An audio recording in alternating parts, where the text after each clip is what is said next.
ಈಗ ನಾವು ಸುಮ್ಮನೆ ಈಗ ನಾನೊಂದು ಹೇಳಿಕೆ ಕೊಡ್ತೇನೆ, ಇನ್ನೊಬ್ಬರು ಒಂದು ಹೇಳಿಕೆ ಕೊಡ್ತಾರೆ, ಈ ರೀತಿ ಕನ್ಫ್ಯೂಷನ್ ಮಾಡೋದು ಬದಲು ಕಮಿಷನ್ ಮುಂದೆ ಯಾರು ಬೇಕಾದರೂ ಹೋಗಿ ಸ್ಟೇಟ್ಮೆಂಟ್ಗಳು ಕೊಡ್ಬೋದು, ಅವ್ರು ಅದನ್ನು ಪರಿಶೀಲನೆ ಮಾಡ್ತಾರೆ.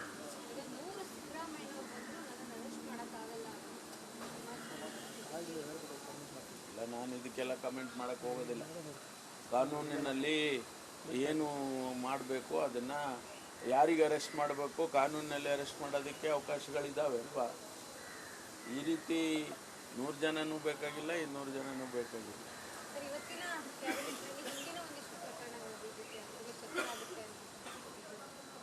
ಇಲ್ಲ, ಅಜೆಂಡಾದಲ್ಲಿ ಆ ಥರದ್ದೇನು ಯಾವುದು ಕೂಡ ಇಲ್ಲ.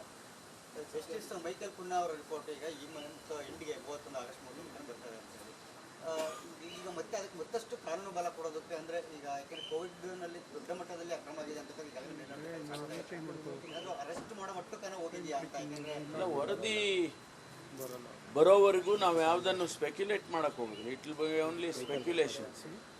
ವರದಿ ಬಂದ ಮೇಲೆ ವರದಿಯಲ್ಲಿ ಏನು ರೆಕಮೆಂಡೇಶನ್ಸ್ ಬರ್ತದೆ ಅದನ್ನು ಸರ್ಕಾರ ಗಮನಿಸುತ್ತೆ. ಅಂತ ನೀವು ಹೇಳಿದಾಗೆ ಯಾರನ್ನೋ ಕ್ರಿಮಿನಲ್ ಪ್ರೊಸೀಡಿಂಗ್ಸ್ ಮಾಡಬೇಕು ಯಾರ್ದೋ ಮೇಲೆ ಅಂತ ಆದರೆ ಅದನ್ನು ಮಾಡ್ತಾರೆ, ಖಂಡಿತ ಮಾಡ್ತಾರೆ. ರೆಕಮೆಂಡೇಶನ್ ಮೇಲೆ ಡಿಪೆಂಡ್ ಆಗುತ್ತೆ. ಸರ್, ಇವತ್ತು ಬಿಜೆಪಿ ರಾಜ್ಯಾದ್ಯಂತ ಪ್ರತಿಭಟನೆ ಮಾಡ್ತಾರೆ. ಅದೇ ಇವತ್ತೆಲ್ಲ ಎಲ್ಲ ಕಡೆನೂ ಮುಖ್ಯಮಂತ್ರಿಗಳು ರಾಜೀನಾಮೆ ಕೊಡಬೇಕು ಅಂಥೇಳಿ ಪ್ರತಿಭಟನೆ ಮಾಡ್ತಾ ಇದ್ದಾರೆ ಜಿಲ್ಲಾವಾರು. ಅವರ ಹಕ್ಕು ಅದು ಪ್ರತಿಭಟನೆ ಮಾಡೋದಕ್ಕೆ. ನಾವು ಯಾರು ರಾಜೀನಾಮೆ ಕೊಡುವಂಥ ಪ್ರಶ್ನೆನೇ ಬರೋದಿಲ್ಲ, ಅಗತ್ಯನೂ ಇಲ್ಲ.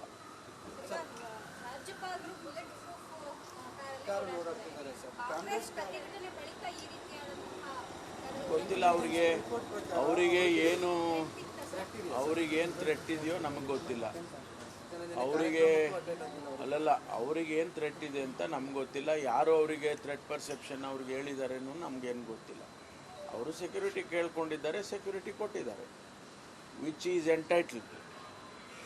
ರಾಜ್ಯದಲ್ಲಿ ರಾಜ್ಯಪಾಲರಿಗೆ ರಕ್ಷಣೆ ಇಲ್ಲ ಅಂತ ಹೇಳಿ ಬಿಜೆಪಿ ಅವರು ಆರೋಪ ಮಾಡ್ತಾರೆ. ರಕ್ಷಣೆ ಕೊಟ್ಟಿದ್ದೀವಲ್ಲ, ರಕ್ಷಣೆ ಯಾಕಿಲ್ಲ?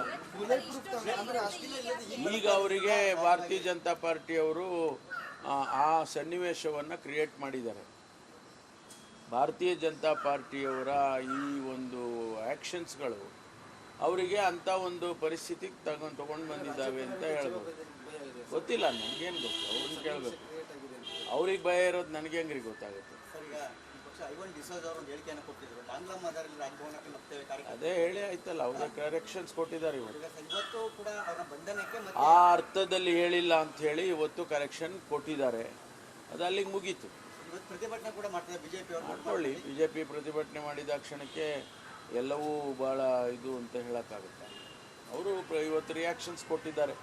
ನಾನು ಆ ಅರ್ಥದಲ್ಲಿ ಹೇಳಲಿಲ್ಲ ಅಂತ ಹೇಳಿದ್ದಾರೆ, ಅವರೇ ಹೇಳಿದ್ದಾರೆ. ಐವನ್ ಡಿಸೌಜ ಅವರೇ ಹೇಳಿರುವಾಗ ಇನ್ನು ನಾವ್ಯಾಕೆ ಅದನ್ನು ಪೋಸ್ಟ್ ಮಾರ್ಟಮ್ ಮಾಡಬೇಕು? Thank you. ಈಗ ನಾವು ಸುಮ್ಮನೆ ಈಗ ನಾನೊಂದು ಹೇಳಿಕೆ ಕೊಡ್ತೇನೆ, ಇನ್ನೊಬ್ಬರು ಒಂದು ಹೇಳಿಕೆ ಕೊಡ್ತಾರೆ, ಈ ರೀತಿ ಕನ್ಫ್ಯೂಷನ್ ಮಾಡೋದು ಬದಲು ಕಮಿಷನ್ ಮುಂದೆ ಯಾರು ಬೇಕಾದರೂ ಹೋಗಿ ಸ್ಟೇಟ್ಮೆಂಟ್ಗಳು ಕೊಡ್ಬೋದು, ಅವ್ರು ಅದನ್ನು ಪರಿಶೀಲನೆ ಮಾಡ್ತಾರೆ.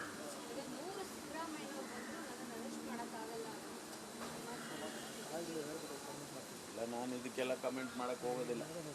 ಕಾನೂನಿನಲ್ಲಿ ಏನು ಮಾಡಬೇಕು ಅದನ್ನು, ಯಾರಿಗೆ ಅರೆಸ್ಟ್ ಮಾಡಬೇಕು ಕಾನೂನಿನಲ್ಲಿ ಅರೆಸ್ಟ್ ಮಾಡೋದಕ್ಕೆ ಅವಕಾಶಗಳಿದ್ದಾವೆ ಅಲ್ವಾ. ಈ ರೀತಿ 100 ಜನನೂ ಬೇಕಾಗಿಲ್ಲ, 200 ಜನನೂ ಬೇಕಾಗಿಲ್ಲ.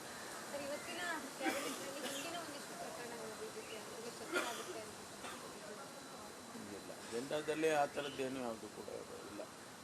ಜಸ್ಟಿಸ್ ಮೈಕಲ್ ಪುನ್ನಾ ಅವರ ರಿಪೋರ್ಟ್ ಈಗ ಈ ಮಂತ್ ಎಂಡಿಗೆ 31 ಆಗಸ್ಟ್ ಬರ್ತದೆ ಅಂತ ಹೇಳಿ, ಈಗ ಮತ್ತೆ ಅದಕ್ಕೆ ಮತ್ತಷ್ಟು ಕಾನೂನು ಬಲ ಕೊಡೋದಕ್ಕೆ ಅಂದರೆ ಈಗ ಯಾಕೆಂದರೆ ಕೋವಿಡ್ನಲ್ಲಿ ದೊಡ್ಡ ಮಟ್ಟದಲ್ಲಿ ಅಕ್ರಮ ಆಗಿದೆ ಅಂತ ಈಗಾಗಲೇ ಅರೆಸ್ಟ್ ಮಾಡೋ ಮಟ್ಟಕ್ಕನ ಹೋಗಿದೆಯಾ ಅಂತ, ಯಾಕೆಂದರೆ ವರದಿ ಬರೋವರೆಗೂ ನಾವು ಯಾವುದನ್ನು ಸ್ಪೆಕ್ಯುಲೇಟ್ ಮಾಡೋಕ್ಕೆ ಹೋಗಿದ್ವಿ. It will be only speculations.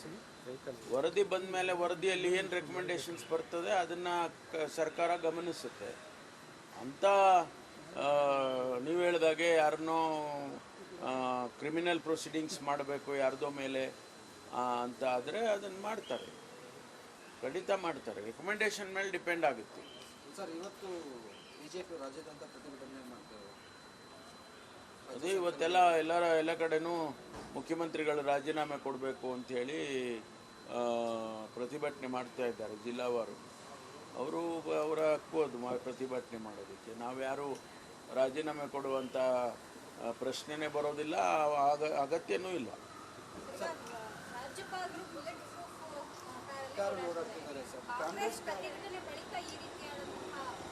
ಗೊತ್ತಿಲ್ಲ ಅವ್ರಿಗೇನು ಥ್ರೆಟ್ ಇದೆಯೋ ನಮಗೆ ಗೊತ್ತಿಲ್ಲ.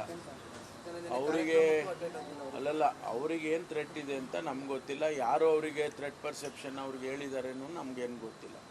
ಅವರು ಸೆಕ್ಯೂರಿಟಿ ಕೇಳ್ಕೊಂಡಿದ್ದಾರೆ, ಸೆಕ್ಯೂರಿಟಿ ಕೊಟ್ಟಿದ್ದಾರೆ, ವಿಚ್ ಈಸ್ ಎಂಟೈಟ್ಲ್ಡ್. ರಾಜ್ಯದಲ್ಲಿ ರಾಜ್ಯಪಾಲರಿಗೆ ರಕ್ಷಣೆ ಇಲ್ಲ ಅಂತ ಹೇಳಿ ಬಿಜೆಪಿ ಅವರು ಆರೋಪ ಮಾಡ್ತಾರೆ. ರಕ್ಷಣೆ ಕೊಟ್ಟಿದ್ದೀವಲ್ಲ, ರಕ್ಷಣೆ ಹಾಕಿಲ್ಲ. ಈಗ ಅವರಿಗೆ ಭಾರತೀಯ ಜನತಾ ಪಾರ್ಟಿಯವರು ಆ ಸನ್ನಿವೇಶವನ್ನು ಕ್ರಿಯೇಟ್ ಮಾಡಿದ್ದಾರೆ. ಭಾರತೀಯ ಜನತಾ ಪಾರ್ಟಿಯವರ ಈ ಒಂದು ಆ್ಯಕ್ಷನ್ಸ್ಗಳು ಅವರಿಗೆ ಅಂಥ ಒಂದು ಪರಿಸ್ಥಿತಿಗೆ ತಗೊಂಡು ಬಂದಿದ್ದಾವೆ ಅಂತ ಹೇಳ್ಬೋದು. ಗೊತ್ತಿಲ್ಲ, ನನಗೇನು ಗೊತ್ತು, ಅವ್ರನ್ನ ಕೇಳಬೇಕು. ಅವ್ರಿಗೆ ಭಯ ಇರೋದು ನನಗೆ ಹೆಂಗ್ರಿ ಗೊತ್ತಾಗುತ್ತೆ? ಅದೇ ಹೇಳಿ ಆಯ್ತಲ್ಲ, ಅವ್ರಿಗೆ ಕರೆಕ್ಷನ್ಸ್ ಕೊಟ್ಟಿದ್ದಾರೆ ಇವತ್ತು. ಆ ಅರ್ಥದಲ್ಲಿ ಹೇಳಿಲ್ಲ ಅಂತ ಹೇಳಿ ಇವತ್ತು ಕರೆಕ್ಷನ್ ಕೊಟ್ಟಿದ್ದಾರೆ. ಅದು ಅಲ್ಲಿಗೆ ಮುಗೀತು. ಮಾಡ್ಕೊಳ್ಳಿ. ಬಿಜೆಪಿ ಪ್ರತಿಭಟನೆ ಮಾಡಿದ ಕ್ಷಣಕ್ಕೆ ಎಲ್ಲವೂ ಭಾಳ ಇದು ಅಂತ ಹೇಳೋಕ್ಕಾಗುತ್ತೆ. ಅವರು ಇವತ್ತು ರಿಯಾಕ್ಷನ್ಸ್ ಕೊಟ್ಟಿದ್ದಾರೆ. ನಾನು ಆ ಅರ್ಥದಲ್ಲಿ ಹೇಳಲಿಲ್ಲ ಅಂತ ಹೇಳಿದ್ದಾರೆ, ಅವರೇ ಹೇಳಿದ್ದಾರೆ.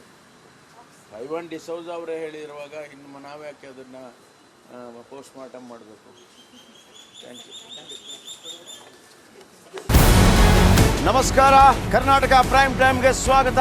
ನಾನು ಜಯಪ್ರಕಾಶ್ ಶೆಟ್ಟಿ. ಇಡೀ ಕರ್ನಾಡು ಇವತ್ತು ರೆಬೆಲ್ ಆಗಿ ನಿಂತಿದೆ. ಈ ಹಗರಣಗಳನ್ನು ಸದನದಲ್ಲಿ ಪ್ರಸ್ತಾಪ ಮಾಡಲು ಕೂಡ ಕಾಂಗ್ರೆಸ್ ಹಿಂದೇಟು ಹಾಕಿದ್ದೇಕೆ? ನಿಮ್ಗೆ ಸಂಬಳ ಅದಕ್ಕೆ, ನಿಮಗೆ ವಾಹನ ಅದಕ್ಕೆ, ನಿಮಗೆ ವೆಪನ್ ಅದಕ್ಕೆ, ನೀವು ಅದನ್ನು ಸೆರೆ ಹಿಡಬೇಕಾಗಿತ್ತು. ನೀವು ವಿದ್ಯುತ್ ಬರ ಇದೆ ಅಂತ ಹೇಳ್ತಾ ಇದ್ದೀರಿ, ಎಲ್ಲಿ ಬರ ಇದೆ ನೀವು ಹೇಳಬೇಕು. ಪಾಕಿಸ್ತಾನ್ ಆಕ್ಯುಪೈಡ್ ಕಾಶ್ಮೀರ್ ಅದು ಎಂದೆಂದಿಗೂ ನಮ್ಮದು. 40 ಮೆಷಿನ್ಗಳು ತಂದಿತ್ತು ನೋಟ್ ಎಣಿಸುವುದಕ್ಕೆ, ಅದೇ ಹಾಳಾಯಿತು. ಮಥುರಾದ ಗಲಾಟೆ ಇದೆಯಲ್ಲ, ಅದು ಸ್ಥಳೀಯವಾಗಿ ಕೂತು ಪರಿಹರಿಸಬಹುದಾದಂಥ ಕಾನೂನಿದೆ. ಗ್ಯಾರಂಟಿ ಯೋಜನೆಯಿಂದ ನಷ್ಟ ಆಗಿದೆ, ಲಾಭ ಆಗಿದೆ, ದಯವಿಟ್ಟು ಹೇಳಿ. Dawood Ibrahim most wanted criminal ಯಾವಾಗಾದ ಅಂದರೆ ಇಲ್ಲಿ ತನಕ ಭಾರತ ದೇಶದಲ್ಲಿ ಓರ್ವ ದಲಿತ ಪ್ರಧಾನಿಯಾದಂಥ ಇತಿಹಾಸವೇ ಇಲ್ಲ. ರಿಪಬ್ಲಿಕ್ ವರ್ಲ್ಡ್ ಆಪ್ ಇದು ಕೇವಲ ಅಪ್ಲಿಕೇಶನ್ ಅಲ್ಲ, ಸಮಗ್ರ ಸುದ್ದಿಗಳ ಸಂಪರ್ಕ ಮಾರ್ಗಕ್ಕೆ ಕ್ರಾಂತಿಕಾರಿ ಬದಲಾವಣೆ. ರಿಪಬ್ಲಿಕ್ ವರ್ಲ್ಡ್ ಆಪ್ ಕೇವಲ ಸುದ್ದಿ ಅಪ್ಲಿಕೇಶನ್ ಅನ್ನ ಪರಿಚಯ ಮಾಡ್ತಾ ಇಲ್ಲ, ಬದಲಾಗಿ ಡಿಜಿಟಲ್ ಸುದ್ದಿ ಬಳಕೆಯ ಹೊಸ ಯುಗಕ್ಕೆ ನಾಂದಿ ಹಾಡ್ತಾ ಇದೆ. ಇದೊಂದು ಬ್ರೇಕಿಂಗ್ ನ್ಯೂಸ್, ಪ್ರಭಾವಶಾಲಿ ಕಾರ್ಯಕ್ರಮಗಳಿಗೆ ಗಟ್ಟಿಯಾದ ವೇದಿಕೆ. ರಿಪಬ್ಲಿಕ್ ವರ್ಲ್ಡ್ ಅಪ್ಲಿಕೇಶನ್ ಈಗ ಲೈವ್ ಆಗಿದೆ. ಗೂಗಲ್ ಪ್ಲೇ ಸ್ಟೋರ್ ಮತ್ತು ಆಪಲ್ ಆಪ್ ಸ್ಟೋರ್ ಎರಡರಲ್ಲೂ ಲಭ್ಯವಿದೆ. ಈಗಲೇ ಡೌನ್ಲೋಡ್ ಮಾಡಿ.